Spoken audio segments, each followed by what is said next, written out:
Have you ever felt like you're drowning in debt? Like no matter how much you pay, it never seems to go away? Trust me, I've been there. Back when I was a struggling real estate agent, I racked up a ton of credit card debt trying to keep up appearances. I thought I needed the fancy car, the expensive dinners, all to project an image of success. But here's the thing, I wasn't actually successful. I was living a lie, and that lie was costing me thousands of dollars in interest. It took me hitting rock bottom to realize that I needed to change my relationship with money and fast. That's when I discovered the power of facing your debt head-on, creating a plan, and sticking to it. And that's exactly what we're going to do today. In this video, I'm going to walk you through the exact steps I took to escape the debt trap and build a solid financial future. We're talking practical tips, actionable strategies, and no-nonsense advice that you can start using today. So, if you're ready to take control of your finances, ditch the debt, and start building the life you deserve, buckle up, this one's for you.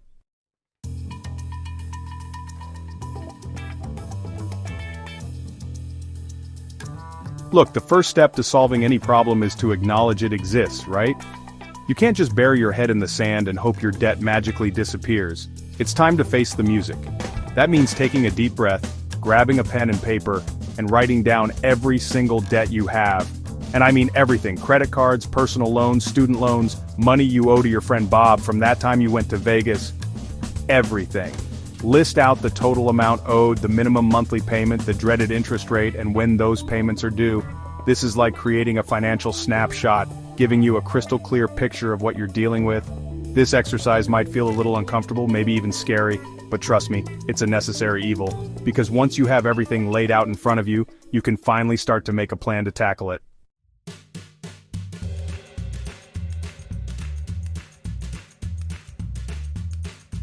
You know, I remember feeling a knot in my stomach when I first listed out all my debts. It was like this huge, scary monster staring me in the face. But here's the thing about monsters. They're a lot less scary when you turn the lights on. That's what this exercise is all about. It's about taking something vague and overwhelming, debt, and turning it into something concrete and manageable.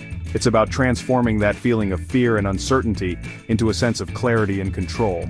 And once you have that control, you can start to take action. You can start to chip away at that debt, one payment at a time. And trust me, there's no better feeling than watching that debt number shrink. So don't shy away from this step. Embrace it, own it, because this is the first step towards taking back control of your finances and your life.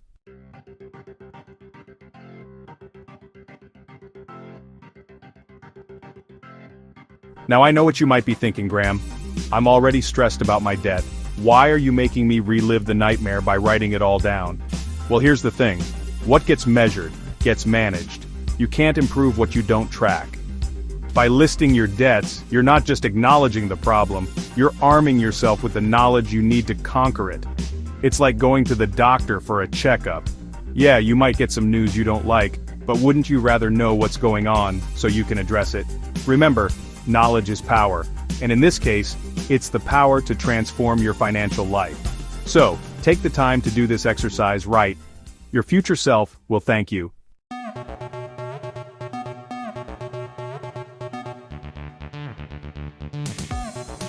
Alright, so you've faced your debt monster head on, listed everything out, and now you have a clear picture of what you're dealing with. That's great. But now it's time for the next crucial step, stopping the bleeding. Think about it like this. If you were bleeding from a cut, the first thing you'd do is try to stop the flow of blood, right? You wouldn't just keep bleeding and hope for the best. The same principle applies to debt. You need to stop accumulating more debt before you can effectively pay off what you already owe. This means putting an end to unnecessary spending and breaking free from the chains of credit card reliance.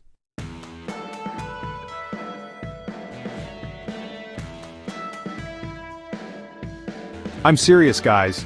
Those little plastic rectangles in your wallet, they might seem harmless, but they can be your worst enemy when it comes to debt. The convenience of swiping a card can easily lead to overspending and digging yourself deeper into a hole. So, here's what I want you to do. Cut up your credit cards. Or, if you're not quite ready for that drastic step, at least freeze them. Literally, stick them in a container of water and put them in the freezer. This creates a physical barrier between you and the temptation to overspend. It forces you to think twice before you make a purchase.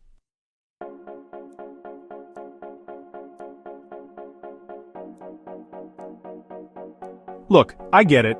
Cutting up your credit cards can feel extreme, but trust me, it's a powerful psychological tool that can help you break the cycle of debt. And it's not forever. Once you've got your finances under control, you can always start rebuilding your credit responsibly. For now, focus on finding alternative payment methods. Use cash, debit cards, or even prepaid cards if you have to. The key is to make it more difficult for yourself to spend money you don't have. Remember, this is about short-term pain for long-term gain.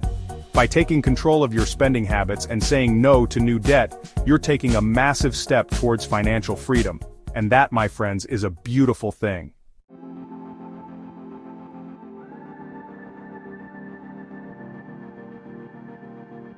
Alright guys, let's talk about budgeting. You've heard it a million times, but now it's not just a suggestion, it's your secret weapon. Think of it like this.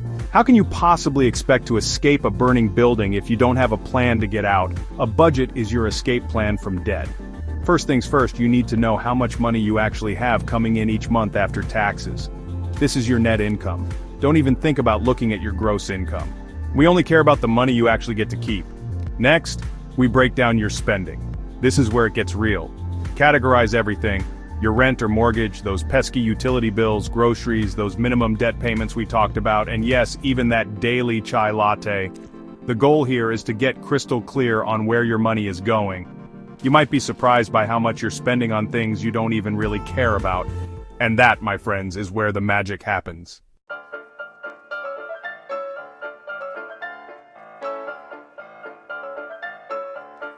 Now, you've probably heard of the 50/30/20 budget rule. 50% of your income goes to essentials, 30% to your wants, and 20% to savings and debt repayment. It's a solid rule, usually. But here's the thing. When you're in debt-crushing mode, we need to flip the script. We need to supercharge that debt repayment. So instead of 20% to savings and debt, we're aiming for a much larger chunk. Think about it this way. The faster you pay off your debt, the less you're wasting on interest payments. That means more money in your pocket in the long run. It's about playing the long game here, folks. This might mean cutting back on some of your wants. And yeah, that might sting a little at first, but I'm telling you, the feeling of watching that debt disappear, that's a high you won't find anywhere else.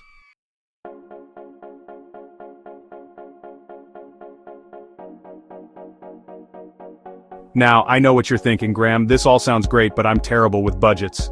Listen, I get it, but here's the good news. It doesn't have to be complicated. There are tons of apps out there that can help you track your spending and stick to your budget. Or if you're old school like me, a simple spreadsheet does the trick. The important thing is to find what works for you and stick with it. Remember, your budget is not meant to be restrictive. It's about giving you control over your money. It's about making conscious choices about what you're spending your hard-earned money on. And the best part? Once you start seeing that debt disappear, you'll be motivated to keep going. Trust me, it's an amazing feeling.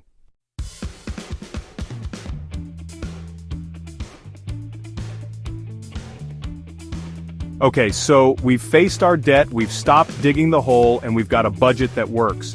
Now it's time for the fun part, choosing your debt repayment strategy. This is where you get to pick your weapon of choice. There are two main strategies that I recommend, and honestly, both are incredibly effective. It really comes down to your personality and what will keep you motivated. The first is the debt snowball method. It's all about those quick wins. You list out all your debts from smallest to largest, regardless of the interest rate. You make minimum payments on everything, but then you throw every extra rupee or dollar you have at that smallest debt. Once that debt is gone, boom, you take the money you were putting towards it and roll it into the next smallest debt.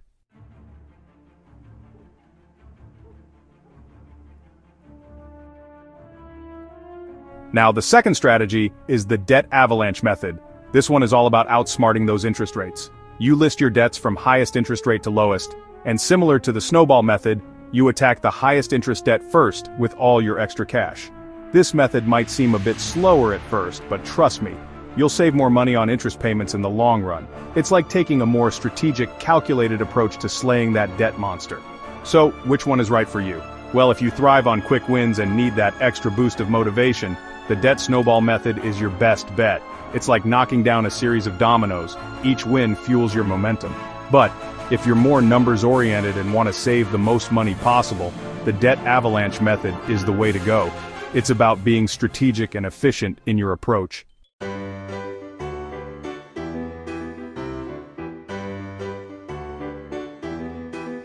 Honestly, the most important thing is to choose one method and stick with it. Don't get caught up in analysis paralysis, just pick one and commit. Remember, consistency is key here. And hey, if you try one method and it's not working for you, switch it up. The important thing is to find what keeps you motivated and on track. Think of it like this: you're the boss of your money. You get to decide how you want to tackle this debt, and you have the power to come out on top.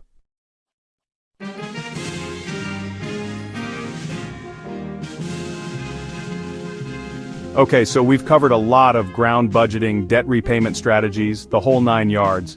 But now, let's talk about the other side of the equation. Boosting your income. You can only cut back so much, right? At some point you hit a wall. That's where increasing your income comes in. It's like adding fuel to the fire of your debt repayment journey. Now, I'm not talking about winning the lottery or anything like that. I'm talking about finding realistic ways to bring in some extra cash each month. And trust me, it all adds up. Think about it this way: every extra rupee or dollar you earn is one less you have to pay in interest. It's like giving yourself a raise, but instead of going out and blowing it, you're using it to build a better future for yourself.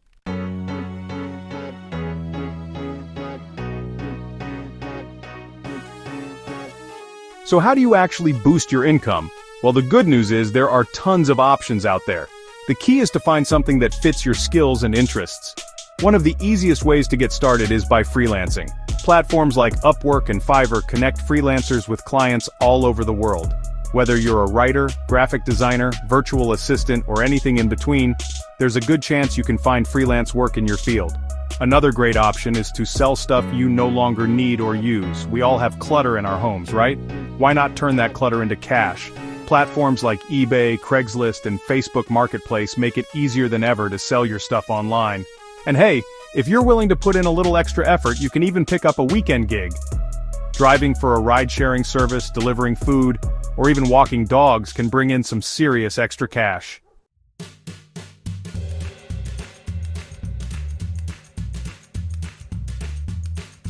The most important thing is to find something that works for you and your schedule. Even if you can only swing a few extra hours a week, it all makes a difference. Remember, this isn't about getting rich quick. It's about taking control of your finances and creating a solid foundation for your future. It's about proving to yourself that you're capable of more than you think. And the best part? Once you start seeing that extra income rolling in, it's incredibly motivating. It's like a snowball effect. The more you earn, the more you want to earn.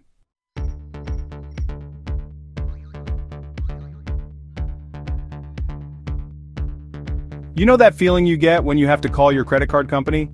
Yeah, not exactly fun. But trust me guys, this one phone call can potentially save you thousands of rupees, maybe even lakhs in interest. It's all about being proactive. Think about it. Banks and creditors, they want their money back, right? They'd rather work with you to make that happen than go through the hassle of sending your debt to collections. So don't be afraid to pick up the phone and negotiate. You might be surprised at how often they're willing to work with you. They might lower your interest rate, especially if you've been a good customer. They might even be open to a debt settlement plan, where you pay a lump sum that's less than what you owe. The key takeaway here is to remember that you have more power than you think. Don't be afraid to ask for what you need. The worst they can say is no, and even then, at least you tried.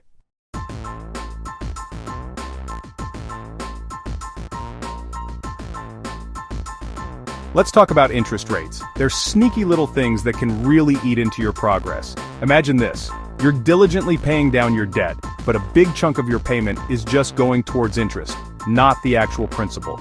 Frustrating, right? That's why negotiating a lower interest rate can be a game changer. Even a small reduction can make a significant difference in the long run. Let's say you have a credit card balance of 50,000 rupees at a 20% interest rate. If you can negotiate that down to 15%, you could save thousands of rupees over the life of the debt. The key here is to be polite, but firm. Explain your situation clearly, and emphasize your commitment to repaying your debt. You can even use competing offers as leverage. For example, you could say, "Hey, I got a pre-approved offer for a balance transfer card at a lower rate. Would you be willing to match that?" Remember, knowledge is power. Before you make that call, do your research. Compare interest rates from different banks and credit card companies so you have a benchmark in mind.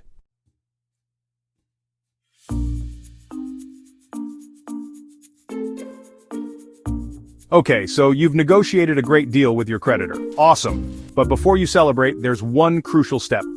Get it in writing. Seriously, don't skip this. Verbal agreements are great, but they don't hold much weight if things go south. You need a paper trail. Something tangible that you can refer back to if there's ever a discrepancy. This protects you and ensures that everyone's on the same page. Ask your creditor to send you a written confirmation of the agreement, outlining the new terms and conditions. Don't be afraid to ask for clarification on anything that seems unclear or confusing. Also, pay close attention to the fine print. Sometimes, what seems like a good deal on the surface might have hidden fees or penalties. Make sure you understand the long-term consequences before you commit to anything.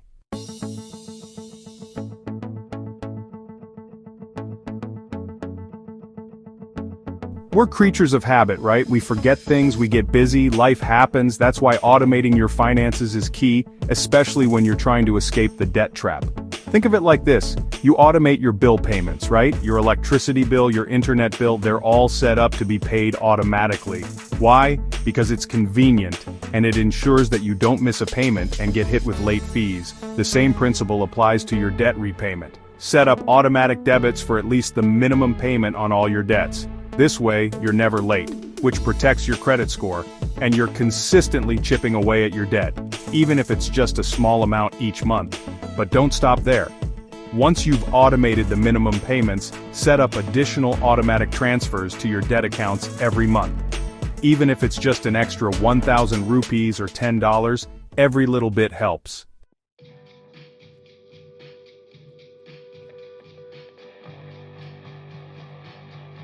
Imagine training for a marathon without tracking your progress. You wouldn't know how far you've come, how much further you need to go, or if you need to adjust your training plan. It's the same with your finances. Tracking your debt repayment is crucial for staying motivated and on track. You can use a simple spreadsheet, a budgeting app, or even a piece of paper. Whatever works best for you. The key is to update it regularly. Ideally, every time you make a payment. This way, you can see your progress in real time, which can be incredibly motivating. It's like watching those debt numbers shrink right before your eyes. Plus, tracking your debt helps you identify any potential problems early on. For example, if you see that your debt isn't decreasing as quickly as you'd like, it might be a sign that you need to adjust your budget or explore other debt repayment strategies.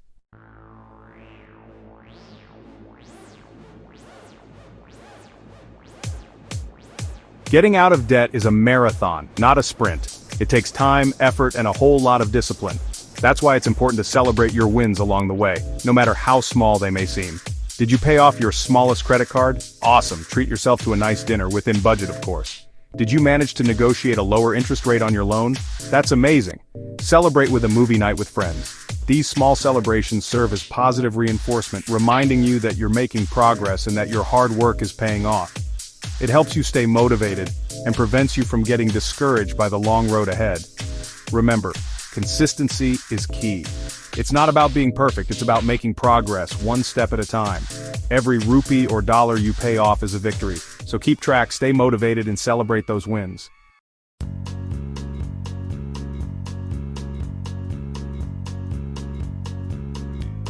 Listen, I know firsthand how overwhelming debt can feel, but trust me, you've got this.